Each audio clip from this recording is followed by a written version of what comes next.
আসসালামু আলাইকুম। Online institute of stock মার্কেটের পক্ষ থেকে সবাইকে শুভেচ্ছা জানাচ্ছি। সবার জন্য সুখবর।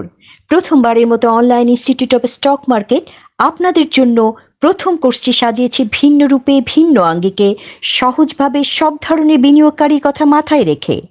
প্রথম কোর্সটি তাদের জন্য যারা একেবারেই নতুন এবং স্টক মার্কেট সম্বন্ধে অল্প জানেন, বা যারা নিতান্তই হঠাৎ করে বা অন্যের হাত ধরে অথবা শখের বশে বা সত্যি বিজনেস করতে চান এবং এই মার্কেটে বিনিয়োগ করেছেন, বা যারা শিখে বিনিয়োগ করতে চান, তাদের জন্য এই কোর্সটি 1 মাস মেয়াদী একটি কোর্স। মোট 60টি ক্লাস থাকবে। জুম প্ল্যাটফর্মে ক্লাসগুলো পরিচালনা করা হবে। কোর্স ফি মাত্র 5,000 টাকা। প্রথম ক্লাসটি শুরু হবে 8 মার্চ 2024 থেকে। কোর্সের সময়সূচি এবং বিষয়বস্তু বিস্তারিত পেয়ে যাবেন অনলাইন ইনস্টিটিউট অফ স্টক মার্কেটের পেজে। অভিজ্ঞ শিক্ষক মণ্ডলী দ্বারা পরিচালিত হবে কোর্সটি। যারা আগ্রহী এবং বিনিয়োগ শিক্ষায় শিক্ষিত হতে চান, তারা শীঘ্রই রেজিস্ট্রেশন করে ফেলুন। আসন সংখ্যা শেষ হওয়ার আগেই। শুভকামনা আপনাদের জন্য।